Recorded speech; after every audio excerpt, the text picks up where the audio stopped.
This is the girls' semifinals, walking into the final match once this is complete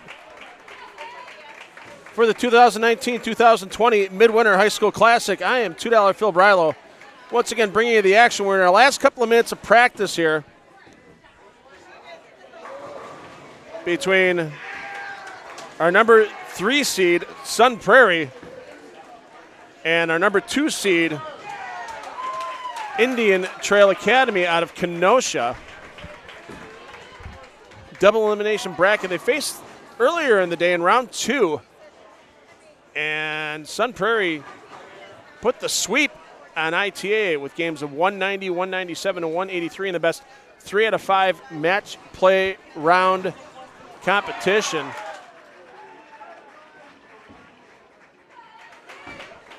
So this is the second time they're meeting. They're in the contenders bracket. Winner goes on to take on Kenosha Tremper in the championship match. And that championship match is going to be fairly interesting. This is standard Baker right now for your semifinal. But for the championship match, we're going to do in the Fast 5 format. Just pretty much similar to a 6th through 10th frame in a standard game of bowling, but it's only going to be best 3 of 5 games, so the decisions these players make are going to need to be quick because with only a few frames available in each game, just 5, each bowler in the lineup is only going to bowl once, and any substitutions happen for coaches is going to be in the next Fast 5 game. This team's going to have up to 5 players on their lineups, and we have signaling the end of practice, and we'll get them started momentarily.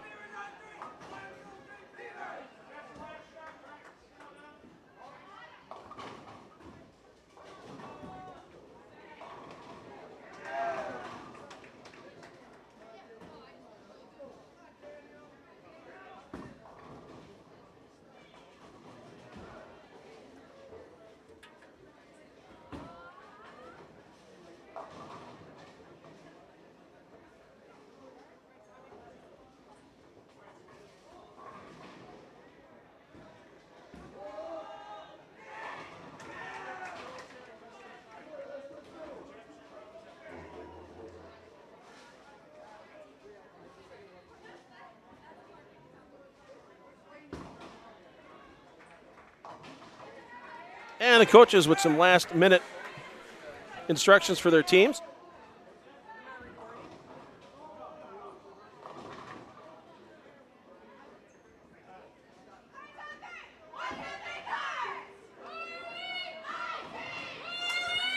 There you go. You hear the chants going for Indian Trail and Sun Prairie. Hey, a special shout-out right now to Sheriff Brunig. Not here today. Normally her coach, her husband John coaching right now, but Sure back at home is their daughter expecting a grandchild.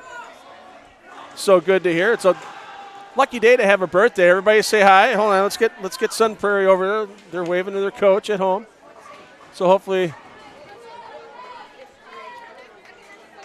grandchild number 5 for the Brunigs will be delivering a great day today. Of course, I got to say it's a quality birthday. My lovely wife, Mrs. $2 Phil, having her birthday today. And there we have Indian Trail leading things off. And I don't have lineups yet. I'll do the best I can here. This tournament still have boys competition going on in both the winners and contenders brackets. And so the tournament staff keep me up to date as quick and as best as we possibly can.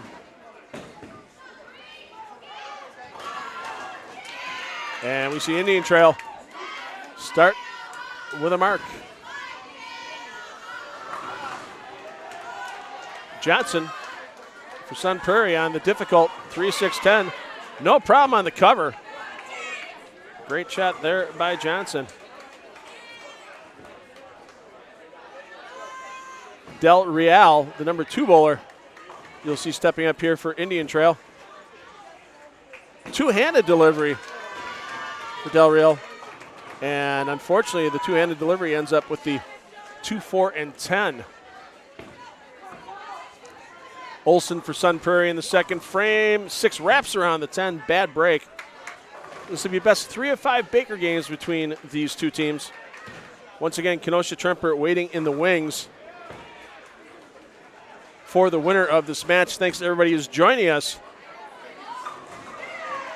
here today from Castle Lanes. And once again, we want to thank Phil and Patty Anko for all their support over the years. This is our 11th year of the Midwinter High School Classic from here at Castle Lanes. And the open frame.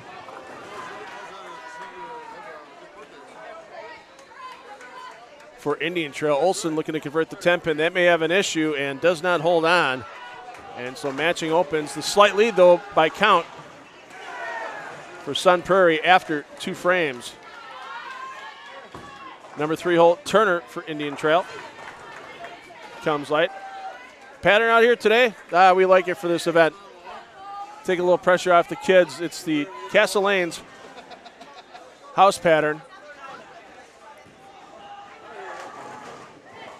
And honestly, if they don't break it down right, it can get a little skittish. We haven't had a ton of scoring out of these high school teams on either side of the equation, whether it's the boys division or the girls division. We did have Sun Prairie's boys team earlier today put themselves with the front 10 before leaving a light 4-pin in the 11th. Great cover there by Turner. On the boys' side of the equation, Sun Prairie still in contention with their varsity team against Racine Park, the home team here at Castle Lanes, in the red division winners bracket. And we have Oak Creek and Monona Grove battling in the losers bracket, trying to stay in the event in that red division. In our blue boys bracket, Kenosha Bradford and Burlington battling it out on the winner's side of the equation right now, while Sun Prairie's varsity reserve team battling Beaver Dam in the contenders bracket. Great toss there by Sky Fire. We saw her in the mixed doubles on Friday out at Village Lanes in Monona.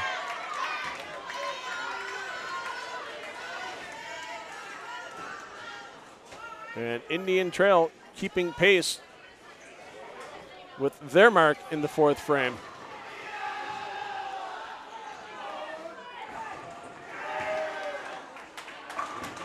Make it a double for Sun Prairie.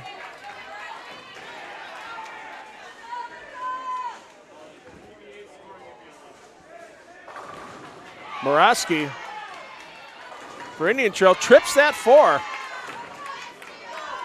Making things happen. Now Johnson for Sun Prairie.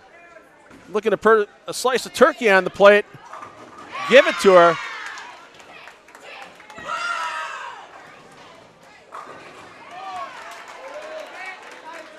And right now that gives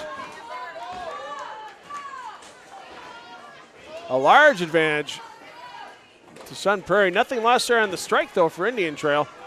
Right now, 9 spare, gutter spare, looks the same on the scoreboard. Problem is Sun Prairie starting to put some run of strikes together, and the 6 can't lean on the 10 for Sun Prairie in the 7th frame.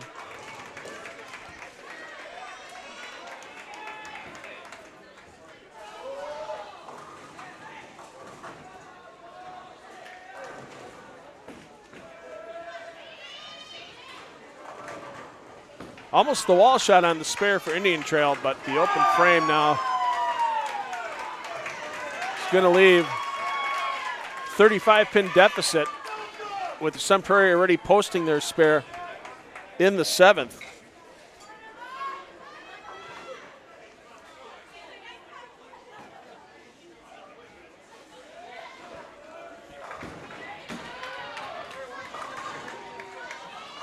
Del Real can't get the 7 to go. It's starting to look like game 1 might be in the bag for Sun Prairie. Of course, as soon as I throw that, let's throw the black cloud out at Sun Prairie. With the split, Sun Prairie made their way with a win over IT in round 2 of match play. Then in the match deciding who made the championship match in this double elimination bracket, Sun Prairie was taken up by Kenosha Tremper in the last round, 3 games to 1.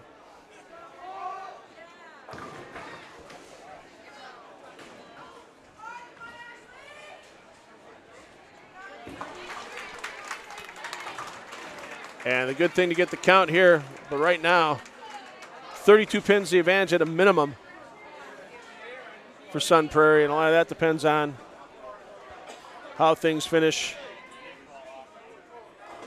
for Indian Trail.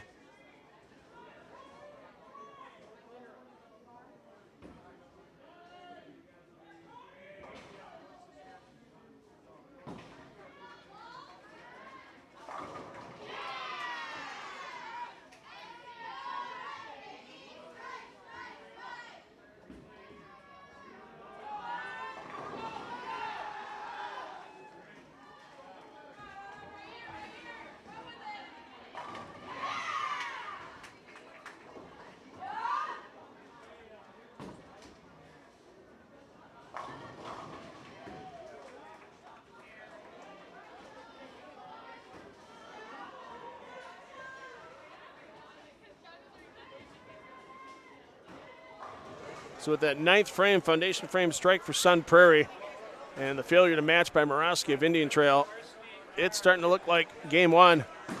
We'll be going to Sun Prairie in this best of 5 matchup.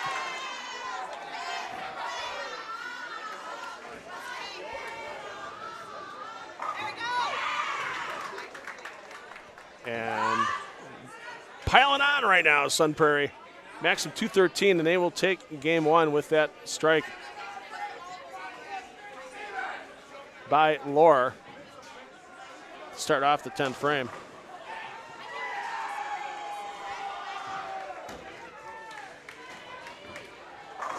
Murawski, never say die.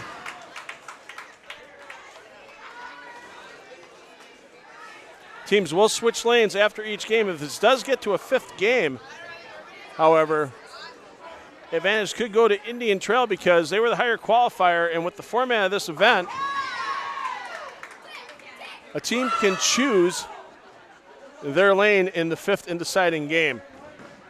That way it gives the higher seed an advantage throughout the match play round.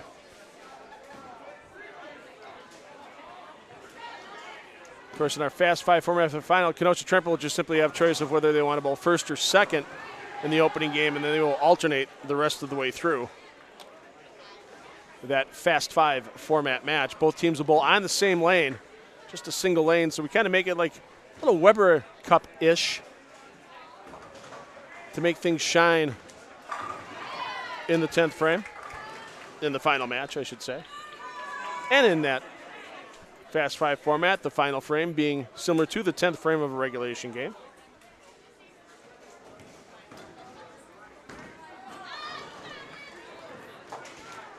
And a little bit of the area check there from Murawski. 213, Sun Prairie 158. And we'll get a lane switch here between the two teams, and we'll start game 2.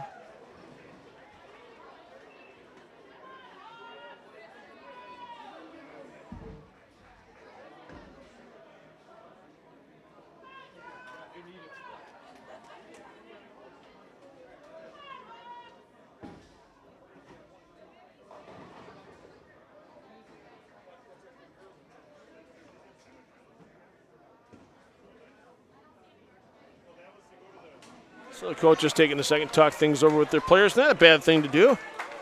Gather up some attention, some time. There you see the Indian Trail lineup getting ready to start off.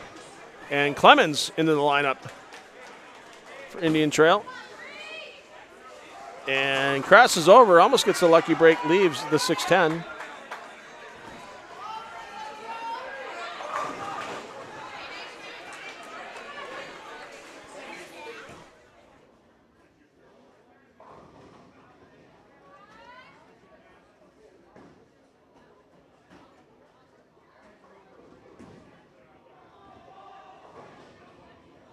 So we got a couple of results, and on the boys' side in the contenders brackets, both of our divisions down to their final contender, as we've got the Sun Prairie varsity reserve taking down Beaver Dam in their match. They're waiting for the loser of the Bradford-Burlington match. In that boys blue bracket and the boys red bracket, Oak Creek took down Monona Grove, and they're waiting for the loser of the Sun Prairie varsity Racine Park match. And Del Rio can't get the 10 to go.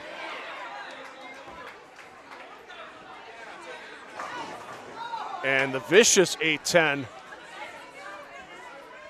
for Sun Prairie for Olson.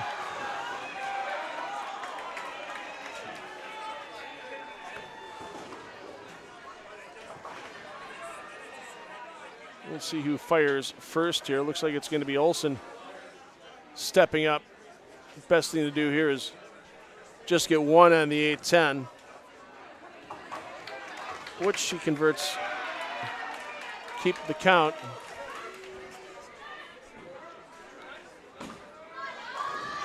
And Real needs that one to push, does not, and once again, we're starting to see some single pin spares do some damage to the scoreboards for these young players.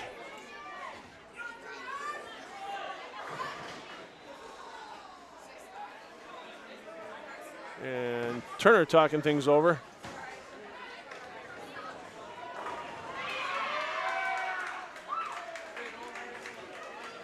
And getting the ball off the rack for the team. Got to make sure you only have one ball on the rack at a time. Sun Prairie third frame, solid at 9. Vicious to go from one extreme to the other for that team, 8-10 to solid 9. And Turner comes high, 6-10. Once again, Kenosha Tremper waiting in the wings for the championship of this 11th annual Midwinter High School Classic. All 11 editions here at Castle Lanes. And boy, if you have not been here at Castle Lanes, what are you waiting for? You look at those beautiful mask units they have. All kinds of pine, all kinds of granite in here. The countertop I'm working in front of right now, solid granite. Of course, the great service in the bar, the good food they have here as well. We've kept that kitchen busy all day long with these players and their parents.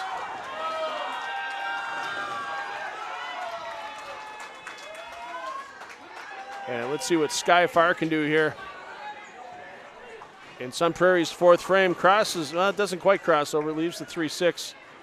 Autumn Morosky up for Indian Trail, gets the mix to fall, and you see there. Yep, and we got a bowling ball down.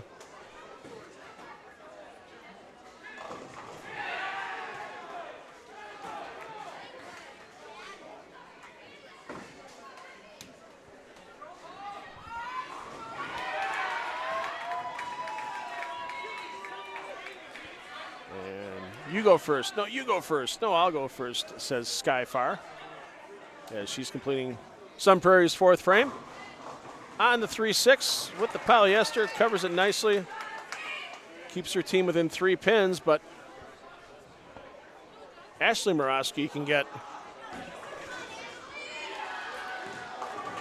her team 13. Not going to happen with going through the nose for the 6-10. Let's see what Laura can do here. In frame 5, Sun Prairie to 1-game-to-none lead. And that one is high. And these lanes, well worn throughout the day from these ladies. No rails since we've started competition today.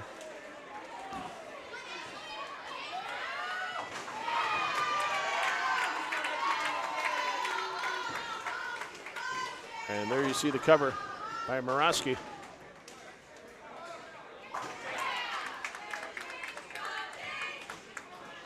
Keep that 5-pin advantage for Indian Trail with half of game 2 remaining.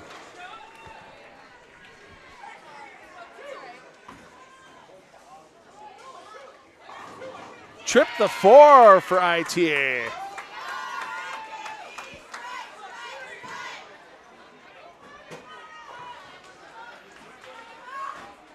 Johnson now stepping up in the 6th. For Sun Prairie,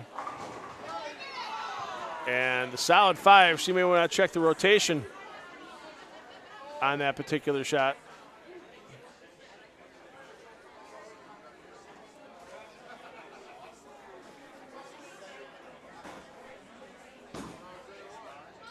Del Real stepping up. 10 back for the two-hander. One of the few young ladies we've seen attempting the two-handed style.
Indian Trail looking for that four-bagger. There it is. Looking to even this match. Yeah, one game apiece. Sun Prairie says, yeah, we're not out of this one yet. You better keep filling frames, because if you don't fill that 10th and we keep striking, we can still take the second game and make it real interesting.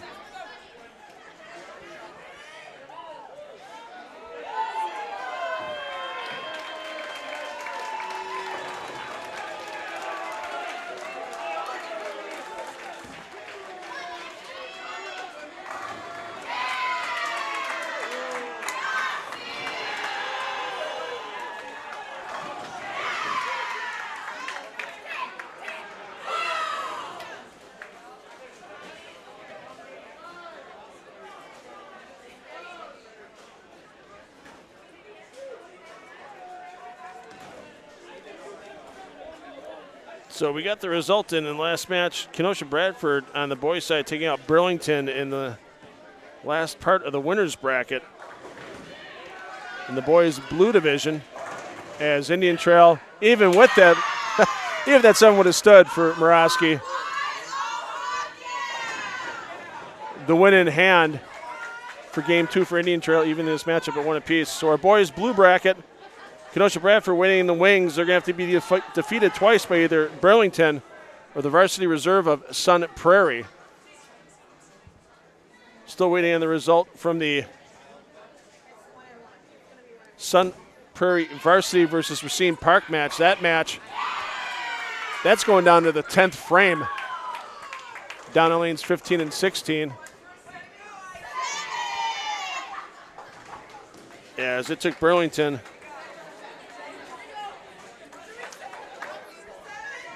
it took Bradford 4 games to take down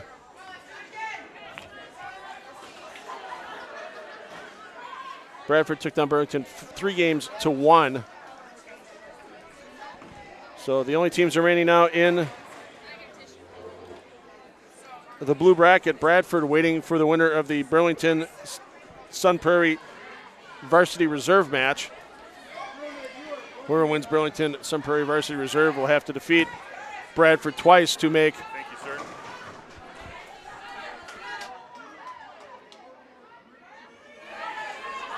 And we are underway in no time here in game 3. And Indian Trail starts off hot with a strike. Johnson, nobody misses a 5-pin, especially here on the live streams here on 10 on the Deck Productions. And the cover successfully by Johnson for Sun Prairie.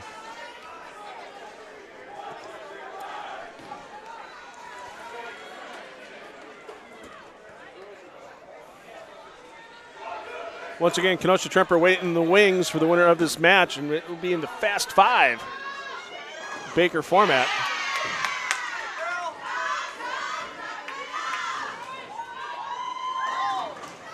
Ooh, and Sun Prairie comes high.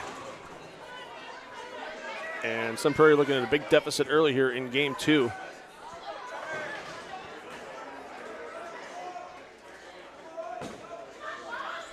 Without the conversion by Olsen. 6-7-10. I'd say it's about a 1 in 25 chance for player Olsen's capability. Gets the 2 on the count, plays it a bit on the safe side. Fully can't falter with that.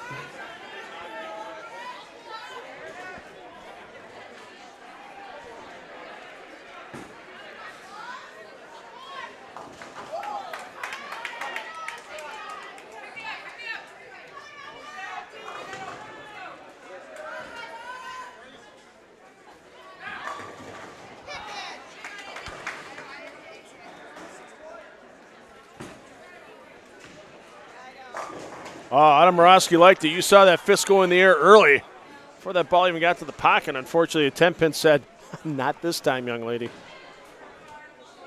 Time for the conversion. And that going to miss by about 6 inches. And Sun Prairie, 19 in the hole after 3. You should celebrate making single pins like that. It's a very important part of this game, especially in high school Baker format. Celebrate those small victories whenever possible.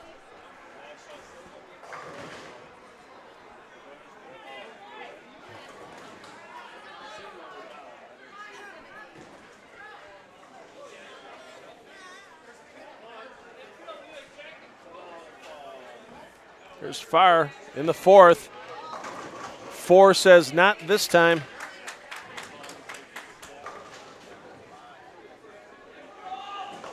And the 5th frame for Ashley Morosky, and that one snapped on the back end. And the big split the result. Looks like Racine Park and Sun Prairie in the boys' red division going into a game 5. We'll bring you the boys' semifinals and finals once these girls are complete with their competition.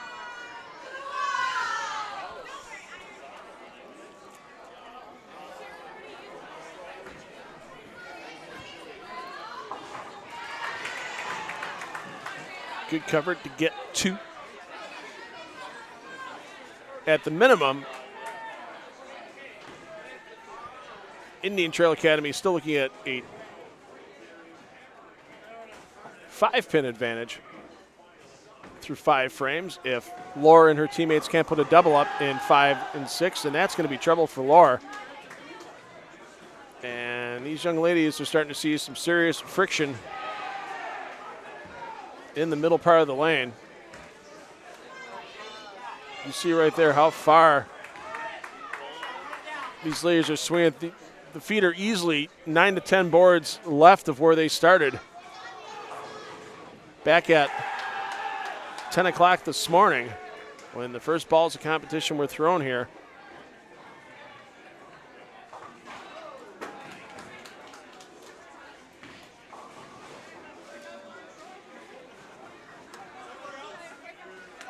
And the open frame for Sun Prairie now. He's going to need a string of strikes. I wouldn't say that Sun Prairie's in mandatory strike mode to take game 3 away from Indian Trail Academy, but it's pretty darn close to that. 4-7 goes down, but for Johnson, the 9 remains.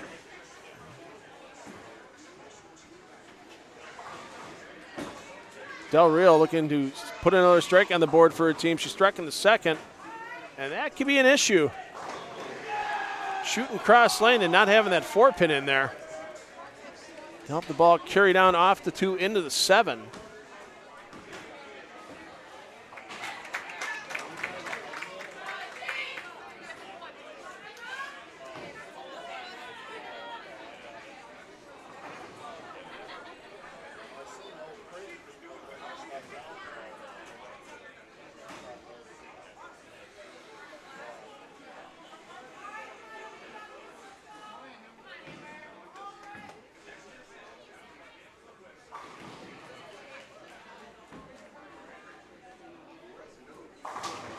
Sorry for any audio issues some people may be having right now.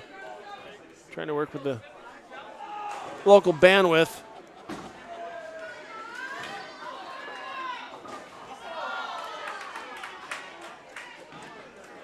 And another open frame by Indian Trail Academy. This game tightening right back up.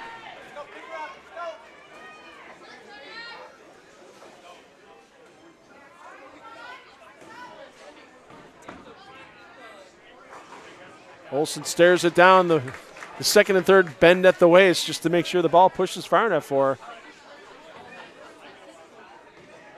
Turner with the fire down lane 3, and that ball turned and stopped. And the 1-2-4 remains for Turner and Indian Trail. Once again, the half 10, and seeing a lot of that now for the ladies. They're trying to get that ball to push far enough down lane, or they're giving it enough room right with trying to fluff it a bit. Problem is, just doesn't come back far enough, and next thing you know, half pocket 10, that's 6 with the ball speed these young ladies have. You're not kicking weak 10s out like Jason Belmonte or Anthony Simonson. Key is, though, when you leave them, make them, and that is done by Sun Prairie. And with the back-to-back opens from Indian Trail Academy, we now have a tight game getting into the 9th and 10th, and no other way to put it, that just sucks. As Autumn Morosky, solid 8-pin in a tight game with her team down by 4. Sky Farr gets the mixer. That's where you're looking for that foundation frame player. Morosky all over the 8-pin, but it may be too little, too late. In game 3 for Indian Trail, they had the early start with the early double, but then you follow it up with opens in 4 or 6 frames, and it's a real easy way to let your opponent back in the match, even when they didn't get their first strike until that shot in the 9th. How about that for Lore? Kicking the 10, and barring a disastrous count, that's lockjaws in game 3, and 2-1 will be the advantage now for Sun Prairie. Getting into game 4. Winner of this match moves on to the championship against Kenosha Tremper in our Fast 5 finals format.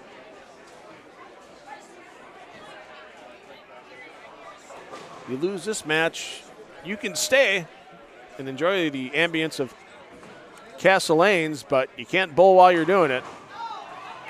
More than enough there, count-wise. And Sun Prairie, 2-1 the lead. Teams will switch lanes. Game 4 coming up next.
Sun Prairie up 2-1.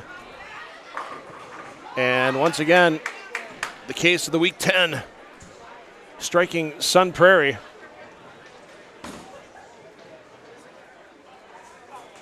And you can't leave those 9 splits on the board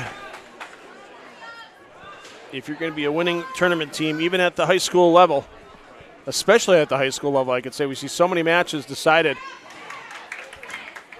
by less than 10 pins, and somewhere in those games there's usually a 9 miss that's the culprit of the loss. Del Real comes high and not looking good for Indian Trail here at the start of game 2.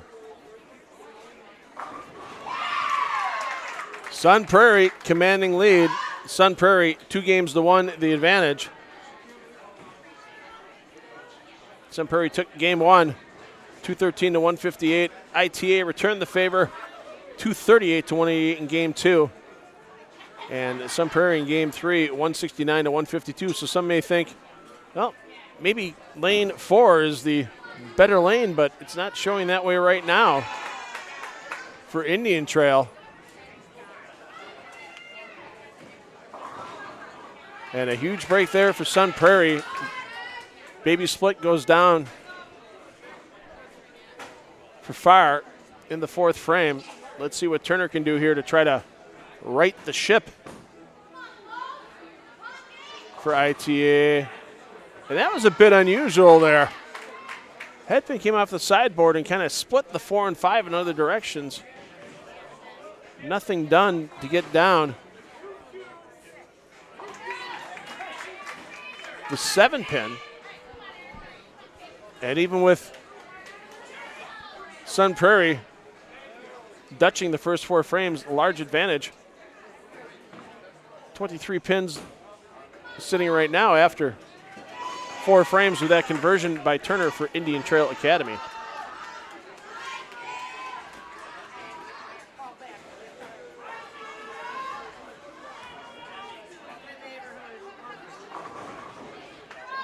And the blower 7 for Laura. Can't be too, I mean, you're going to be a little upset about it, let's be honest, but right now, make the spare, keep your team in the lead, lock up this game, get yourself in the championship match. That should be all they're worried about right now. If you leave one, make one.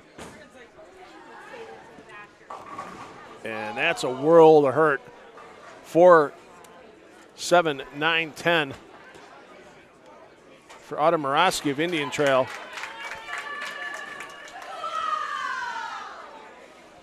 And these young ladies have bowled a lot of games already today. All these 3-game Baker matches, 5-game Baker matches, best of 3 prior to making the show.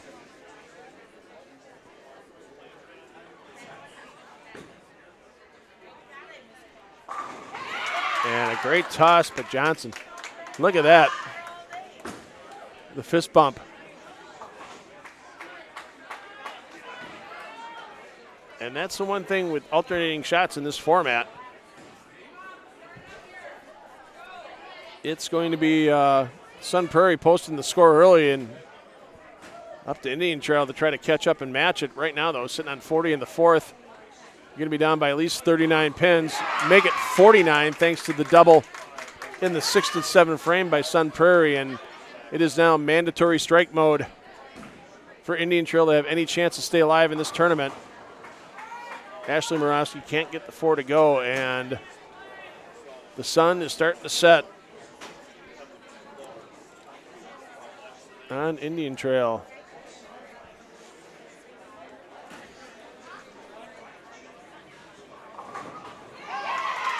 The light mixer. And if you're Kenosha Tremper, you got to think to yourself right now, there could be a little bit of worry on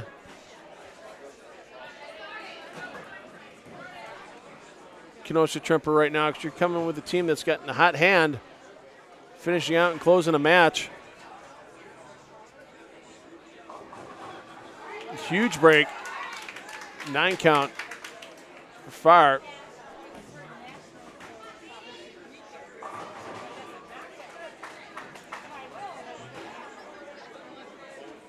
And with 199 now the maximum for Indian Trail Academy. A spare here by far is just going to require a good count in the 10th frame from Laura for Sun Prairie, and they're going to be going to that championship match. The scenic route for Farr.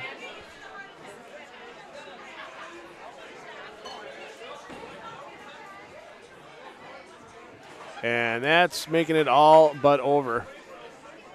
And that will make it all but over. So officially, Sun Prairie and Kenosha Tremper will be battling in the Fast 5 format for this girls' championship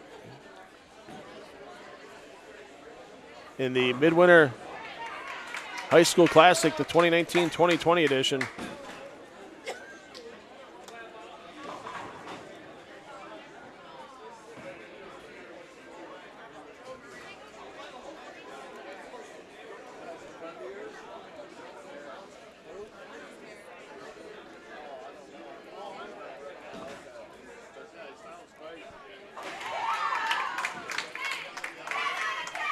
So we will have that girls' championship for you coming up shortly. We'll get some cameras moved. We'll get everything repositioned for that championship. Meanwhile, enjoy the end of this semifinal from here at Castle Lanes in Racine.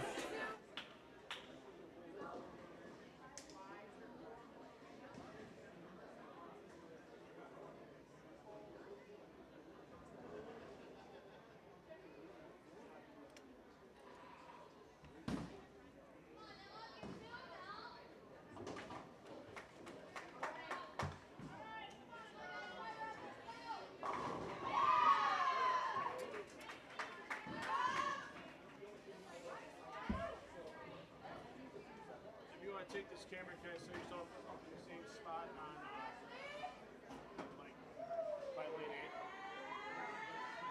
I'll bring this cable down. We're going on 7 and 8, yep.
right, coming up next in the boys brackets in the last round in the losers bracket.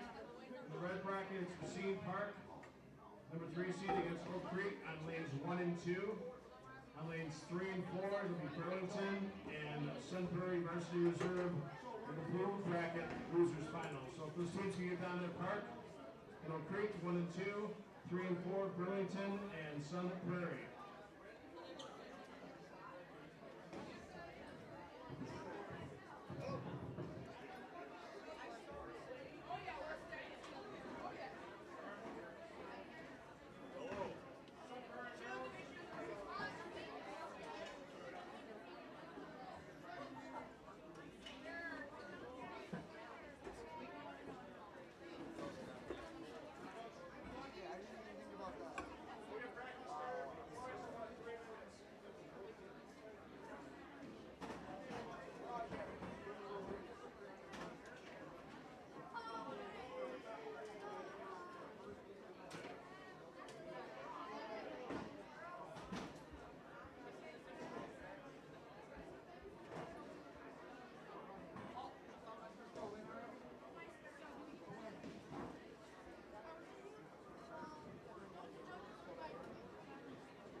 Number 47, Cruising the Kitchen, number 47.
All right, on the boys' side, you can start your 8 minutes of practice for each lane right now.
Switch them up. Switch your lanes.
All right, we got the young ladies underway with practice. Had to get the boys going for the loser bracket finals in each of the red and blue divisions as well. So lots of going on right now. Promise you won't miss any of the boys' semifinal action once we get done with this, because it will be the losers bracket to take on the last remaining team on the winners bracket for the boys. In the blue bracket, that team waiting in the wings is Kenosha Bradford. Sun Prairie waiting in the wings in the red bracket on the boys' side.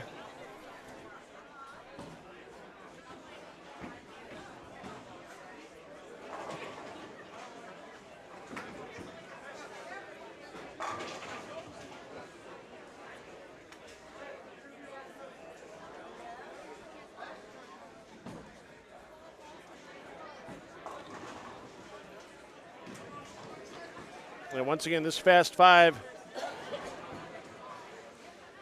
will be bowled on a single lane. They're just going to be bowling on lane 7.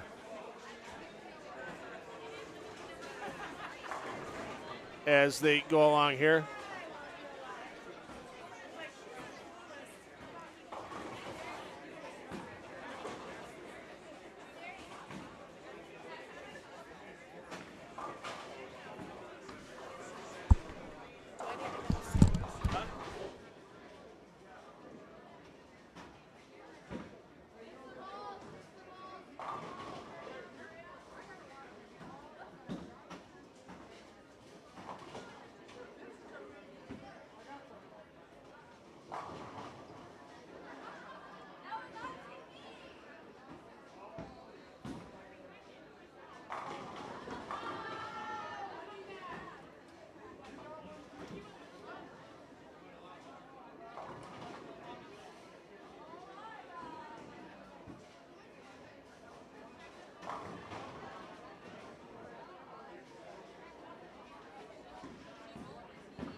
All right, gentlemen, let's have your practice. That is it for practice for the boys.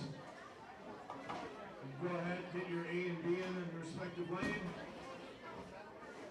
And get your last match of the contenders bracket out of the way.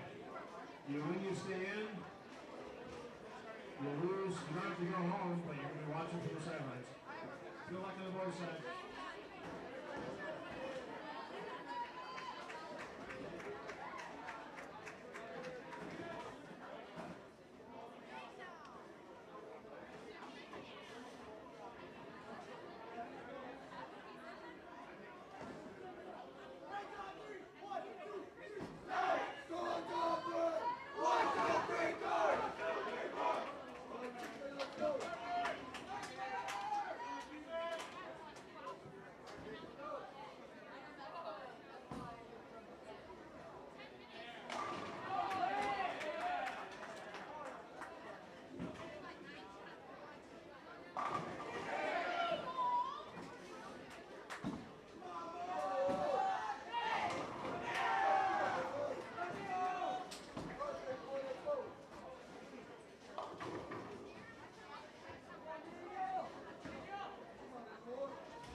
Well, no double elimination anymore on this part of the tournament for Kenosha Trumpet. They got through undefeated on their part, but in the championship match, it's just simply best 3 of 5, fast 5 games to decide the champion.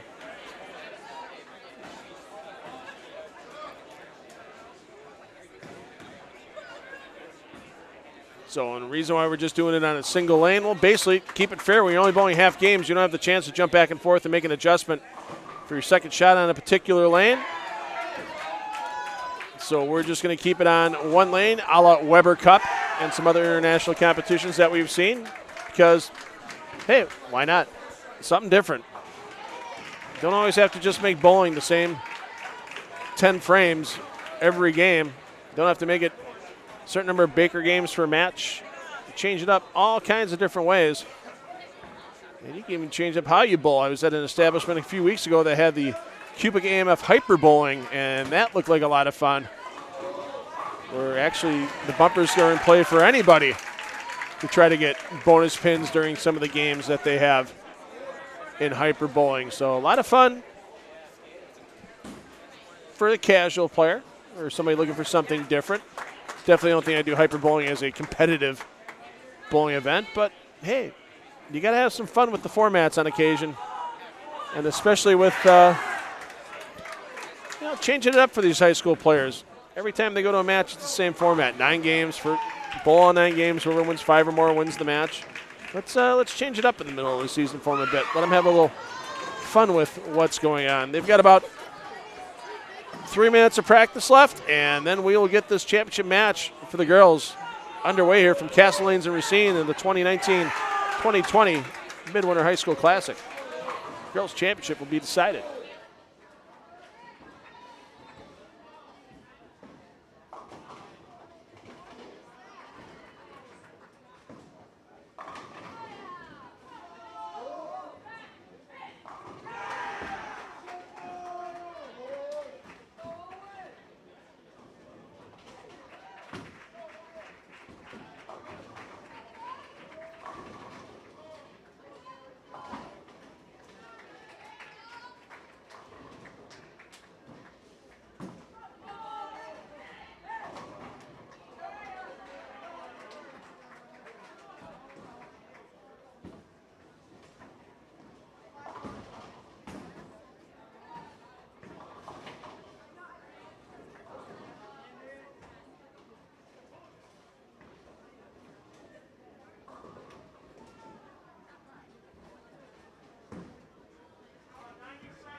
All right, we're just getting the scoreboards adjusted here. Once again, this is the Fast 5 format, so you're going to see zeros for the first 5 frames for these players. We're making this a 5-frame game.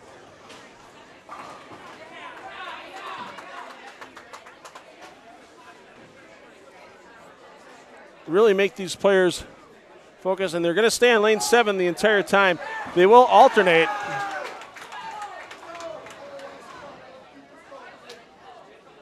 Starting or finishing, so game 1, Tremper, the higher seed, they are starting. They are starting off here.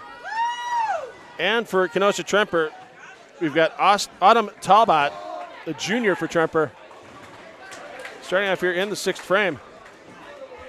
Talbot falls off that shot a little bit, but gets all 10 to go. And now stepping up for Sun Prairie, Kelly Johnson.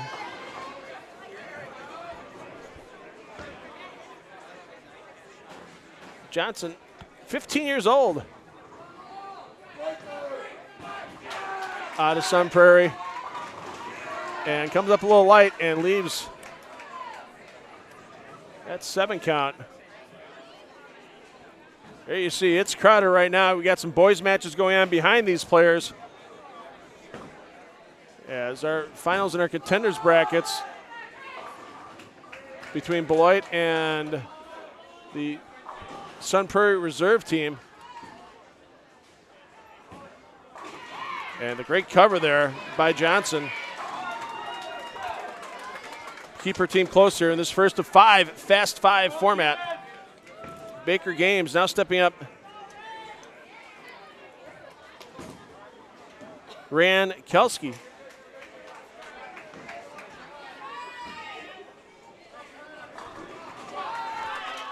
Ran rings the 10 pin.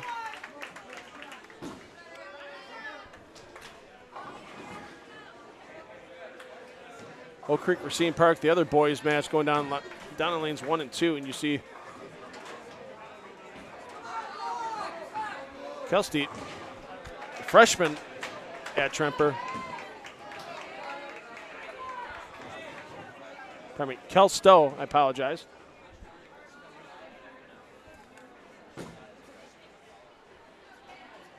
Looking to convert that single pin. Relaxed out of the hand, down the lane, no problem. And the cover. But now Amber Olson, junior from Sun Prairie, stepping up in the second of the 5 Fast 5 frames. Ties count as half a game. That's another thing that's important here. There's sometimes we got to worry about in longer format matches. But right there, there's a little bit of pin count difference there, thanks to Olsen wrapping up that 10 pin.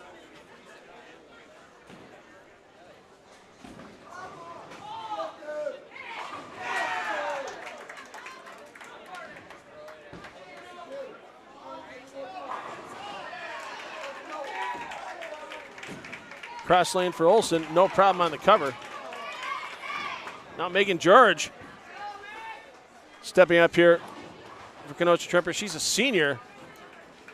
And you talk about a couple teams that have a lot of history with each other. You look at the last bunch of girls' championship titles. Wisconsin State High School Bowling Club history. A lot of those going to either Kenosha Tremper or Sun Prairie. And George, that one hooks up early for her, and that is high. For the 4-7-10. And once again, all 10 players on the same lane, so spare balls getting things a little crowded here. Got to pay close attention to what's going on.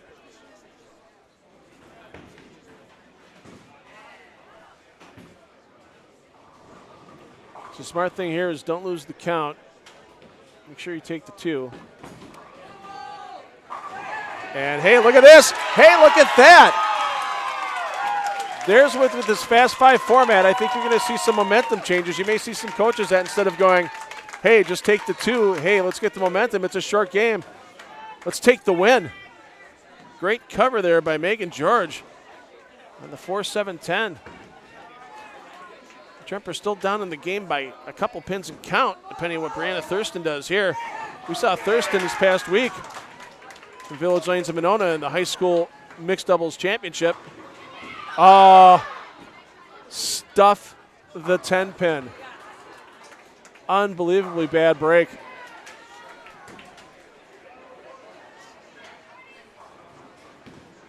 But with a spare here, that's going to leave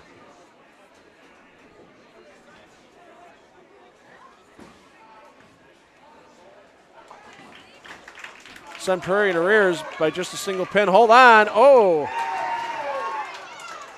And now Tremper with game in hand. And Crystal George, senior at Kenosha Tremper, stepping up.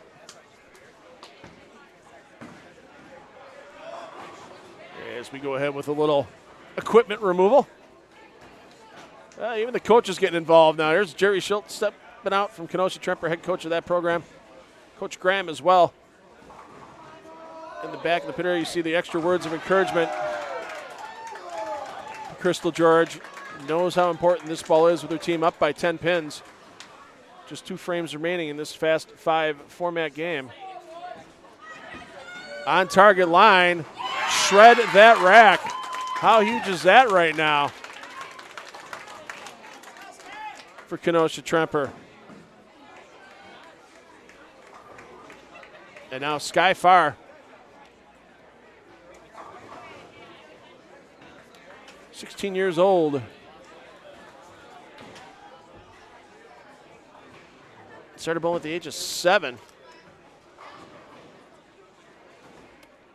And needs this one to put a little momentum back for her team. Comes high. And the 3-6-10 for Farr.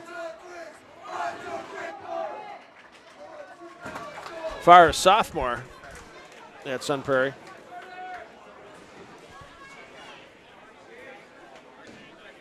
Let's see what she can do here. The mark here gives her team a chance in the 10th, but it's going to take a little help from Morgan Eidsor and Kenosha Tremper, and that is going to be damaging. And it's looking like Kenosha Tremper has a chance to take the 1-0 lead here. Morgan Eidsor stepping up. Morgan, a senior, started bowling at the age of 4. You look at a lot of these kids on both of these teams, and they all started fairly young. Good break on the spare.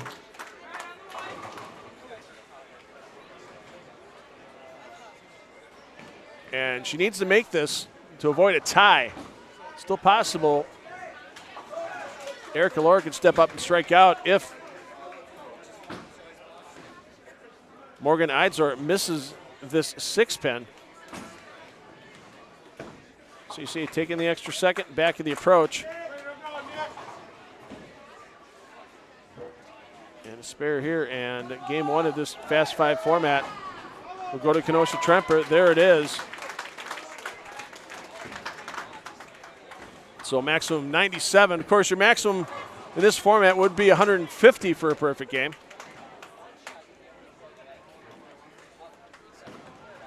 I count it as a regular. I mean, it's just as good. You're under the live stream. I wouldn't say lights. We don't have a lot of lights in here, unfortunately, today. And look at Jerry Schultz talking to her about getting set up. Must have saw something in her release coming in. So talk to her before she steps back up. You got the ball to work with here in hand. And wraps the 10, but 96 the opening game total. And the 1-0 advantage for Kenosha Tremper. Erica Laura stepping up here. No subs available for John Bruning and the Sun Prairie team.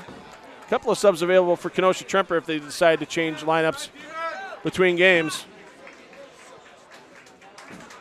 Teresa Yuga, a sophomore, and Cadence Graham, a sophomore, both available for Kenosha Tremper. And that ball for Laura just did not have anything left on it when it got to that 1-3 pocket, and the 4-5 left.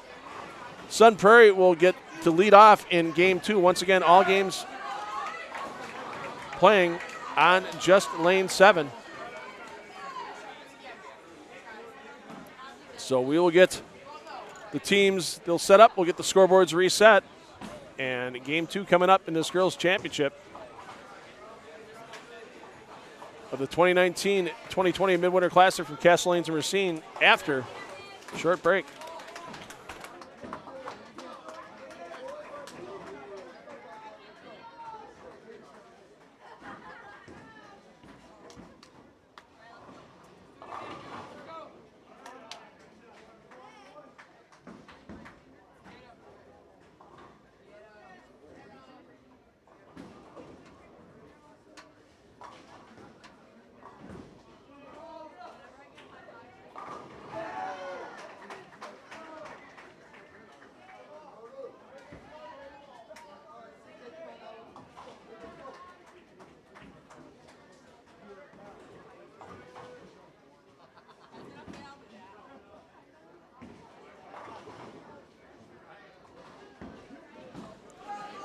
So waiting for the scoreboards to get updated, and we will get game 2 underway.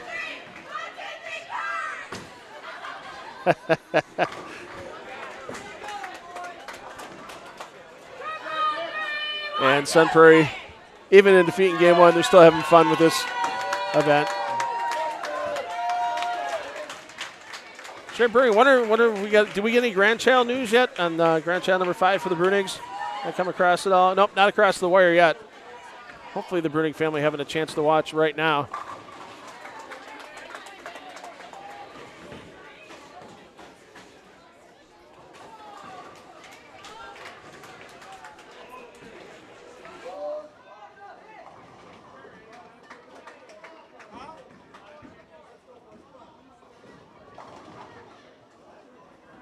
And got confirmation from the coaches, no lineup changes.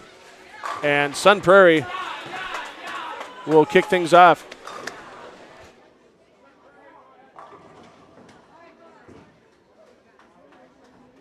And looks like Kelly Johnson.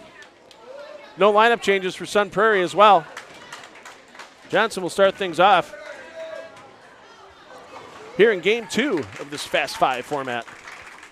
Talk about a momentum changer. That's spare in the 3rd frame by Megan George. For Kenosha Tremper making that 4-7-10. In such a short format game can really make a huge change, and the 10-pin left for Johnson. Johnson looking for the spare ball in the back.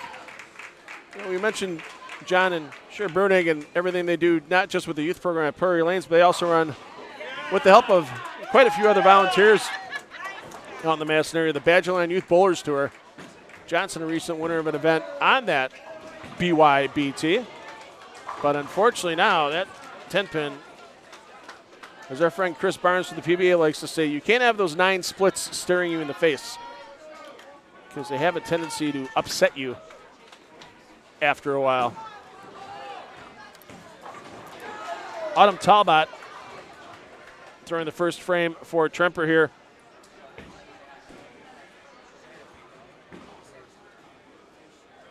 In Fast 5 game 2, Tremper 1-0 the lead in this championship match.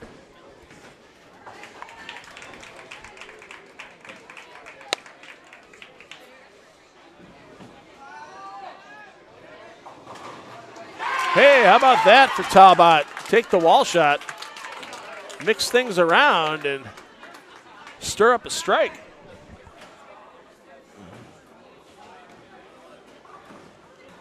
First person Amber Olsen wanted to thank for her bowling was Cher Brunig. And you see a lot of that for these young players from Sun Prairie. First person they thank, and there may not necessarily be mom or dad. The Brunigs mean so much to youth bowling out in the Sun Prairie area and everything they've done at Prairie Lanes for years. Remember a few years back when we used to cover the Junior Hall of Fame tournament, Sharon Johnson Bow helping lead a youth team to victory as the adult Hall of Famer on that team. Bowling history goes deep in a lot of Wisconsin, not just the Madison area. It goes deep here at Castle Lanes and Racine. Great youth program that Red Chapman runs here. Red, of course, the coach of the Park team that's still battling right now.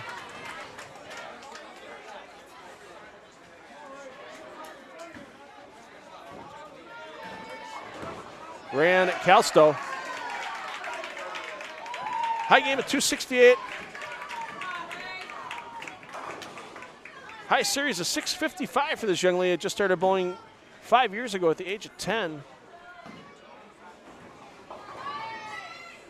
Throwing that Pink Widow. That seems to be a pretty popular ball for a lot of young ladies and gentlemen as well. In the ring 10, a bit harmful to Calsto's bowling health at the moment. But once again, they know how important going to that polyester ball for the spare is.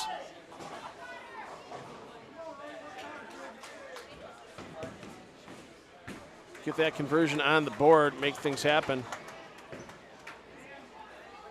Calsto, last year middle school state, part of the championship event there, and she took home a title. And covering spares, Jerry Schultz is a stickler for spares. And an early 11-pin lead here in Fast 5 Game 2.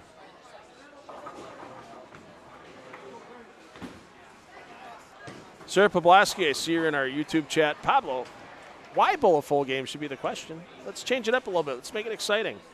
Here's your 5 shots. Here's your 5 bowlers as a team. Make quality shots, get out of there, win the game. As we've got Brianna Thurston for Sun Prairie trying to get the first strike of her team's game, and she comes high, and that's 6-7. It's going to be a tough conversion to try to take care of. We saw it last game, though. Megan George making a big wide open split to help get some momentum for Kenosha Tremper. Can Brianna Thurston do the same here for Sun Prairie? And that's going to need a lucky bounce and does not get it. And a huge hole now for Sun Prairie in game 2. Megan George stepping up.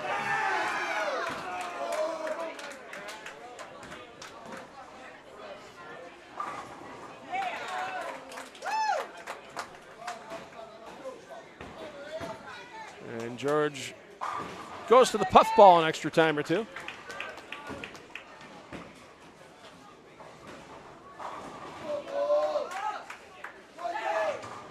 And the southpaw getting ready to throw her team's 3rd frame.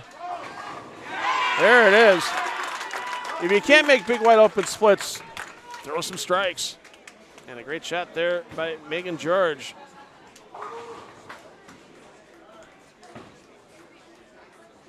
Gets her team the 24-pin advantage. Sky Farr stepping up.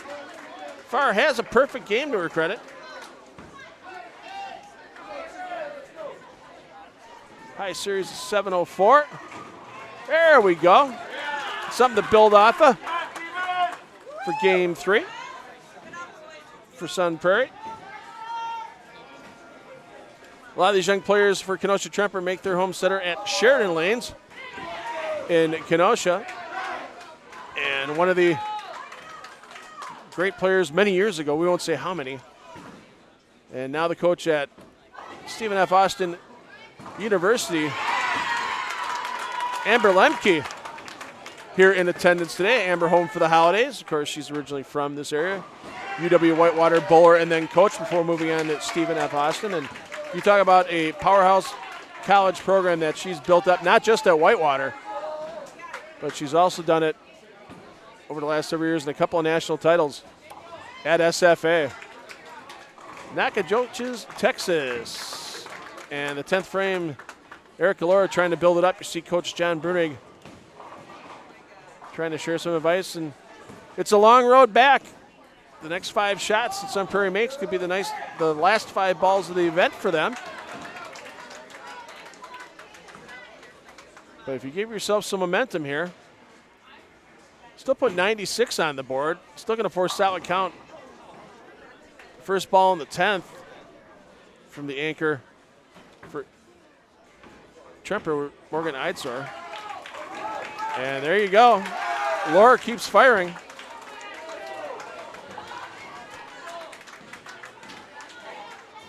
And never say die. That's why the great part about the sport of bowling, you get the advantage for stringing strikes. They got that World Bowling Tour scoring. It's good for its particular events they run that at, but it doesn't give the bonus for stringing strikes together, like the frame that Louis Stein invented so many years ago, back in the 1890s. And there's the quality finish for Lahr. 96 on the board. But barring a 5 count or less here from Morgan Eidsort, his second game is in the books for Kenosha Tremper, and they would have a 2-game-to-none advantage in this best of 5, fast 5 format. On target line, she likes it, 10 back. Put game 2 in the books for Kenosha Tremper.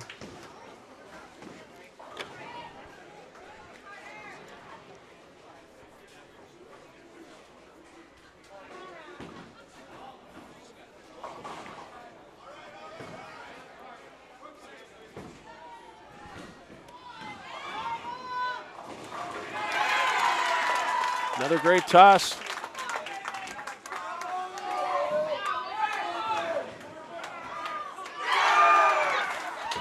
By Eidsort in the 10th.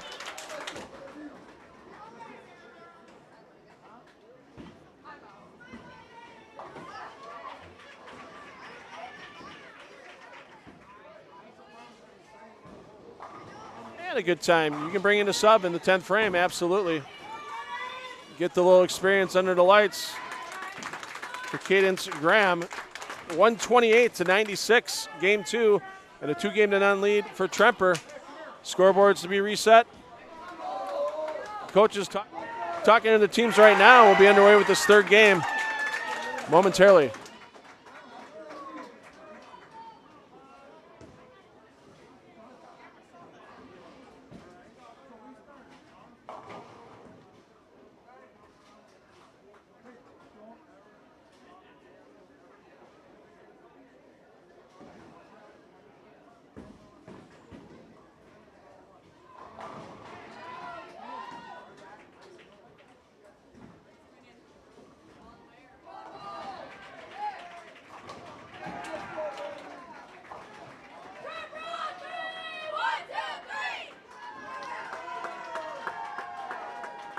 So Kenosha Tremper will be leading off again this game. Sun Prairie second each frame as we continue on here.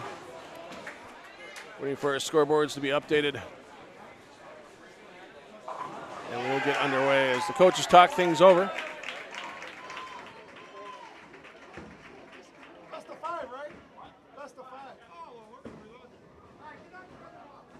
Get your bowling balls back on. You gotta keep going. Nice job, hey. Hey, where's Sharon?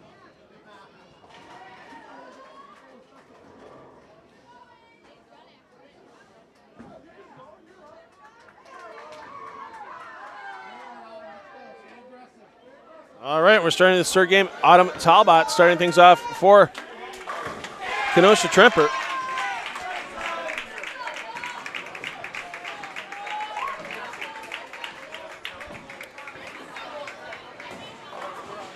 And comes high, leaving the 6-10.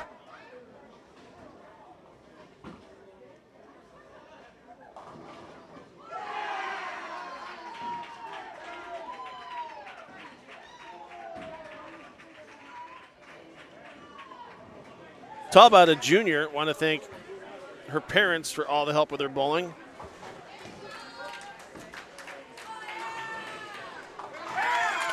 .258 Talbot's high game, 624 the high series for Talbot. As she spares in the first frame for her team. No changes. Looks like we do have a change to the lineup.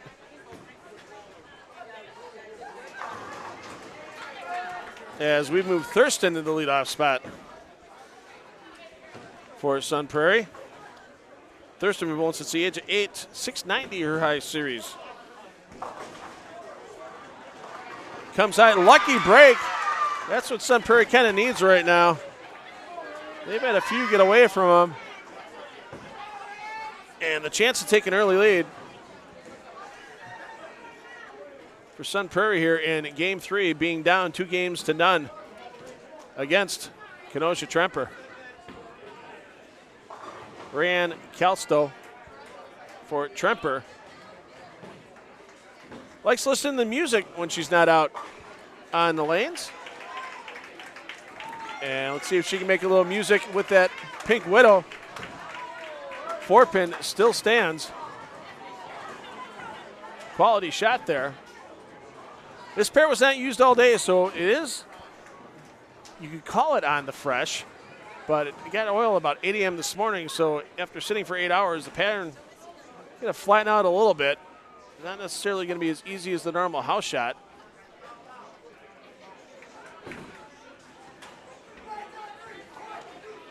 But let's see what Kelsto can do here. On the 4-pin, it needs to get left, doesn't do it. And an open frame for Tremper.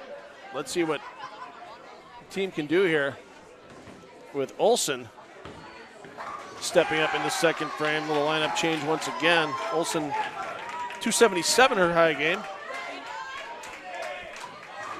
And an early double, never say die for Sun Prairie,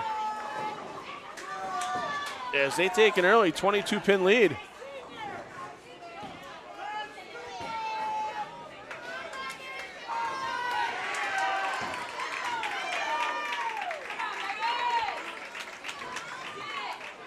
As Megan George, the only lefty on the pair, stepping up. High series of 697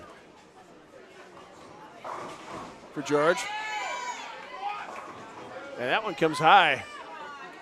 And the baby split causing problems. One thing I do like about this format, even with the short format, both teams bowling on the same lane, so you can't say, oh, one lane was better than the other one, got an advantage. Not going to happen. Both on the same lane, who's going to make the best adjustments, make things happen.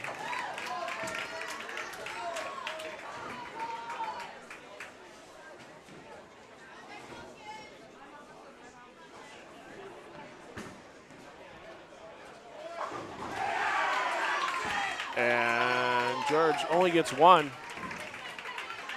And that's going to leave a world of hurt right now for Kenosha-Tremper when they had the chance to shut out this championship. Kelly Johnson stepping up in the third frame for Sun Prairie. Johnson comes high. High game of just 235 for Johnson, but she's made some rapid improvement. High series 668 that same day with 235. Sometimes it's not easy when they get that first high game. Putting two other solid games together with it to get a good series. But looking at a couple of games in the two teens there for Johnson to keep that 660 series made. Good thing to get the two there. 18 pins the advantage, 2 frames remaining in this Fast 5 format. Sun Prairie with that advantage. Crystal George making her way to the approach in the foundation frame. George high series is 740. And that one, the lucky break to just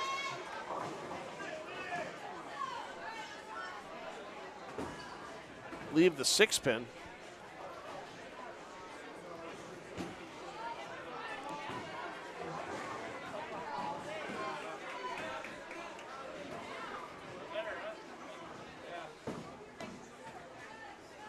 And you see so many of these young players. I love that they're doing this now. Take the polyester ball, but take that interchangeable thumb. Doesn't matter what brand you use, but get that so you get the same feel from ball to ball. And it helps you convert so many more spares than just going with polyester and playing around with tape and everything like that. I mean, those interchangeable thumbs have made so much of a difference on the PBA Tour. Even the wily veteran Norm Duke, after he switched to an interchangeable thumb last winter, that's where he won the back-to-back titles out on the PBA Tour. far doesn't get the break on the 10 pin, but right now 9 spares this game are quality for Sun Prairie as they try to get back in this match, currently down 2 games to none.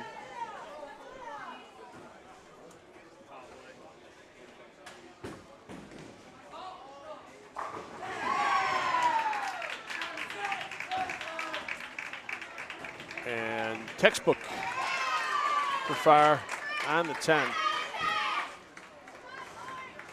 So getting into the final frame here, 18 pins the advantage. Jerry Schultz talking things over with Morgan Eidzor, just going, yeah, throw what you can here, make an adjustment, see what the other players have done here on this pair. And you don't want to say you never know in the 10th frame, but you guys set some momentum coming up for game 4. There's Eidzor 10 back.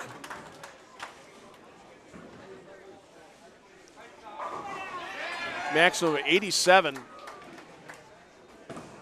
in this Fast 5 format for Kenosha Tremper.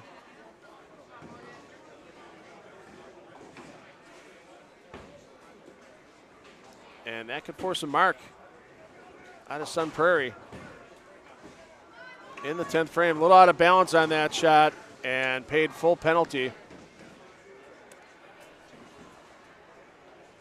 And that's now just going to require a solid count out of Erica Laura in the anchor spot for Sun Prairie to keep the team alive.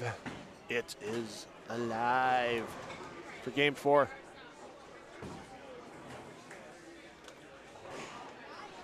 Hey, we already got 1 4-7-10 conversion out of Kenosha Tremper on the live stream today. Out of Megan George. Why not another one? Morgan Eidzor not going to happen. 76.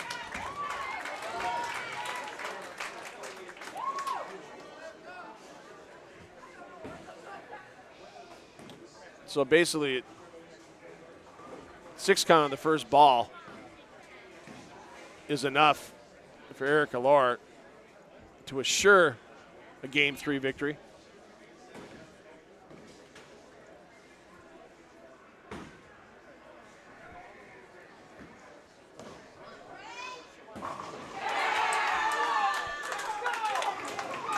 And that's more than enough. So Game 3 in the books. Sun Prairie now down 2 games to 1. And Sun Prairie will lead off Game 4 when we come back after getting everything set. 2 games to 1, Kenosha Tremper over at Sun Prairie currently in this best of 5, Fast 5 format.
Oh, there we go. Sun Prairie starting things off. Keeping the lineup with Thurston leading things off, starting with a strike. There, I can prove it. Apologize for missing that one for you guys. We just got a huge finish in the Park Oak Creek battle, game 5 on the boys' side of things. Oak Creek opened the 10th frame. Park struck out to take game 5. Those are always kind of painful. Autumn Talbot comes high. Leaves the baby split.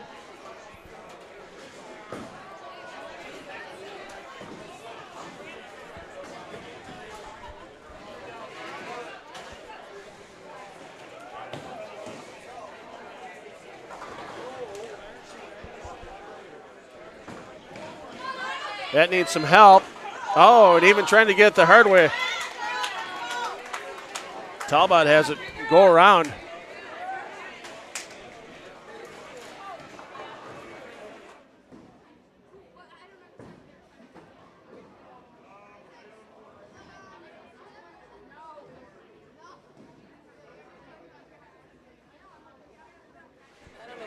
Amber Olson getting ready to fire here in the second frame for Sun Prairie. And leaves the week 10.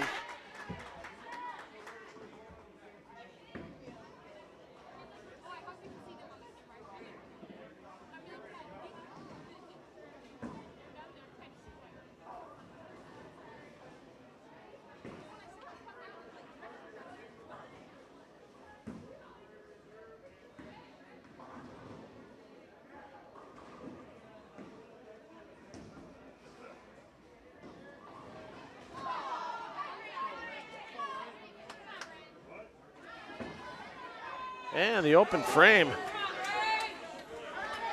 by Amber Olson, right when a chance when Sun Prairie could swing momentum.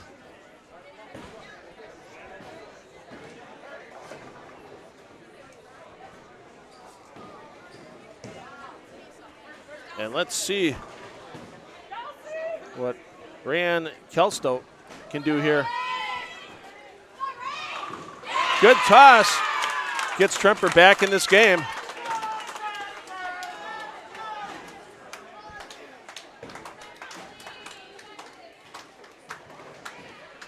And now Kelly Johnson getting ready to step up for Sun Prairie, trying to stop the bleeding in a hurry.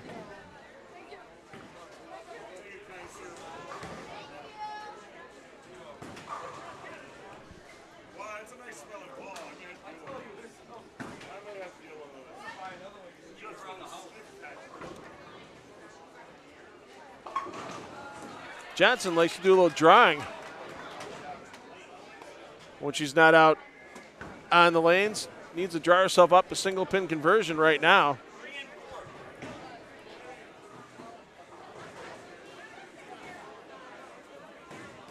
To keep Sun Prairie tight in this game.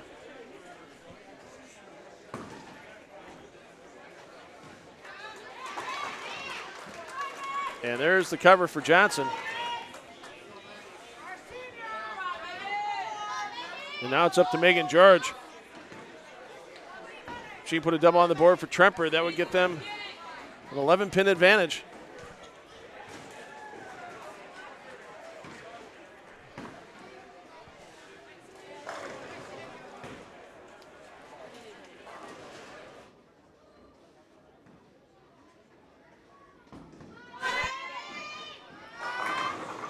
Oh, and the solid 8. On a great toss by George. Caused some problems there.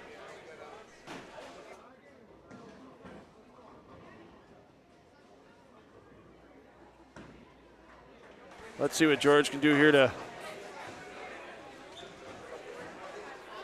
get that 8-pin successfully down.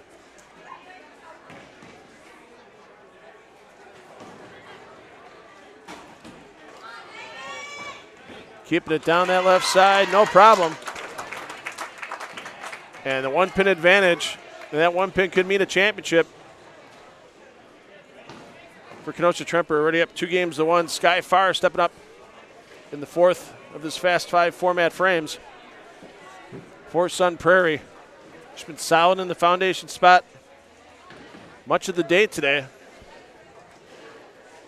See if she can continue that to keep her team alive here. It's hooking early. She seemed to set that one down a little quick. And next thing you know, the baby split. Left to convert. And this is a pressure-packed situation here for Farr.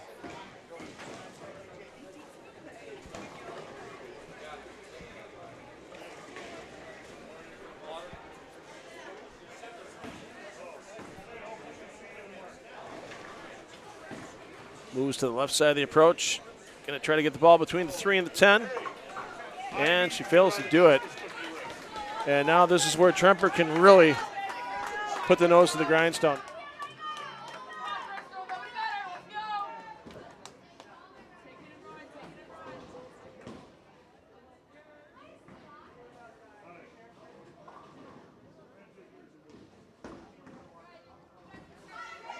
Let's see what we can do here for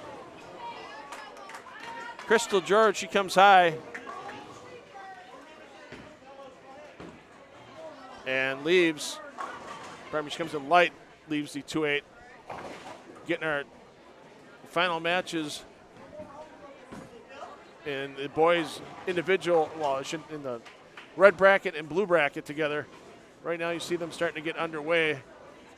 We'll get over to those semifinals once this girls' championship is complete. And a huge spare there, big lead for Tremper. Getting into the 10th frame for Erica Lohr. And you talk about you want to prove your clutch as a senior for your team. This is the time for Lohr. As her team is down by 12 pins going in the 10th frame, it's a must double for this team here. On comes high, and it's looking like a mark for Kenosha Tremper. Could take home this 2019-2020 Midwinter Classic as Lohr had the early hook. And that's going to leave Sun Prairie with a maximum of 75. That needs help for 2, and she gets it.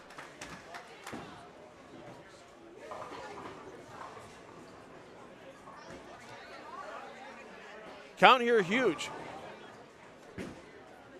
because the strike here would force Morgan Eidsor to mark. 9 out would be a tie game, and then it would be 2.5, 1.5. We go to another game in this Fast 5 format. It's the first to 3 points.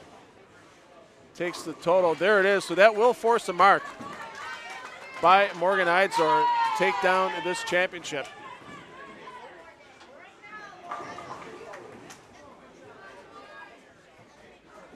Nine out would be 75. 8 count on the first ball would definitely require a strike after a spare. And there it is. The clutch winning shot by Morgan Eidsor to take home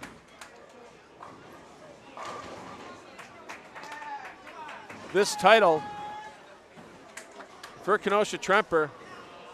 And after throwing the shot, that's a team player. Let's get somebody else in there. Looks like we're going to get Cadence Graham in here for another toss in the 10th.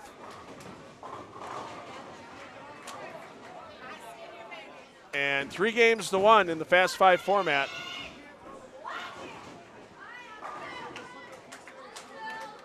Kenosha Tremper will take home this title.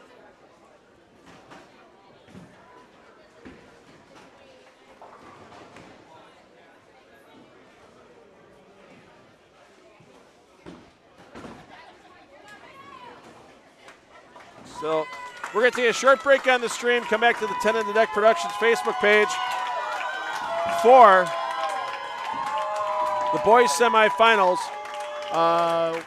Check back in about a half hour or so. We don't have an exact time yet because they're still in a double elimination format. But right now, the spoils go to Kenosha Tremper here in the girls' championship. 3 games to 1. in this Fast Five format. And you'll see that Fast Five format for the boys finals coming up as well here from the Midwinter Classic, Castle Lanes, Racine, Wisconsin. Boys semifinals coming up shortly on the stream.